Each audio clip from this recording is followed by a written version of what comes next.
The City of Lawrence collects residential yard waste every Monday from March through December, set out by 6 a.m.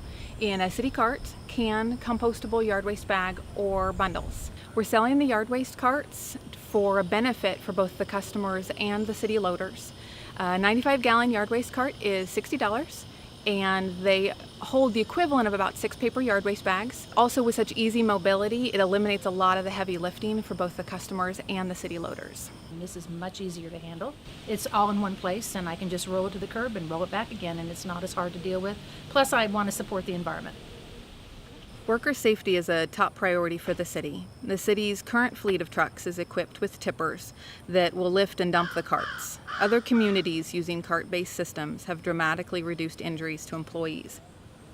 Yard waste carts are a win-win solution to Monday residential yard waste collection, so order yours online today.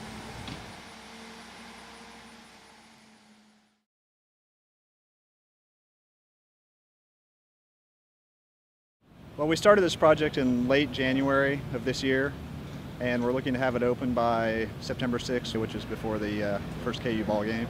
This has 324 parking spaces. I've heard a few people say that they really wish it'd get open so they could have some places to park. From people who work right in this area, they use the library parking lot beforehand.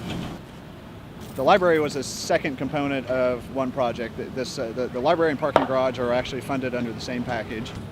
We're very happy the project is going very smoothly at this point. So we began earlier this year, projected to finish next summer. We really appreciate the support of the community and the funding that was met with this bond issue. The benefit is that we're going to have about 20,000 feet expanded. Basically cleared out the entire perimeter of the existing building, as well as gutted everything on the interior. We'll have so much more room for kids. We'll have many more meeting rooms. We'll be significantly upgrading our technology. It's a very exciting time at the Lawrence Public Library. Now we're moving into the fall, a project we're doing, partnering with KU Libraries and KU Common Book, Read Across Lawrence. This September, we're trying to get everybody on the same page, reading the same book, which is The Worst Hard Time by Timothy Egan. We've got copies at the library. Come please check it out.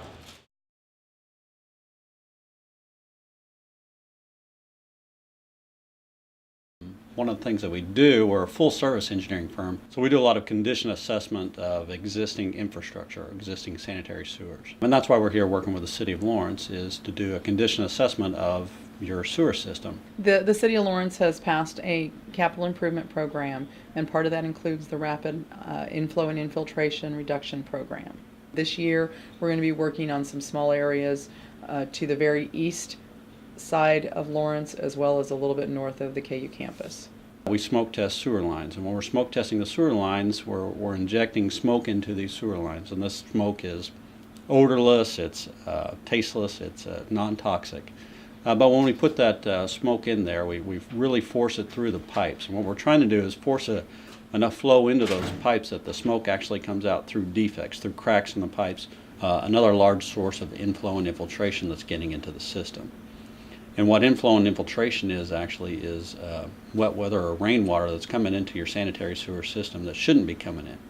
So the city's purpose is to get rid of this rainwater, or to reduce this rainwater, so they don't have to build bigger pipes. They don't have to build a bigger wastewater treatment plant. So our job is to locate those defects, those potential defects, and to identify those for rehabilitation.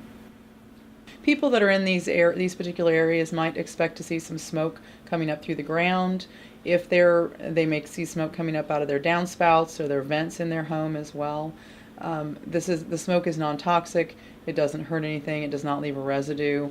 If you have any questions or concerns, there will be TREC employees as well as city employees in the neighborhood that will be able to assist you or answer any questions that you have.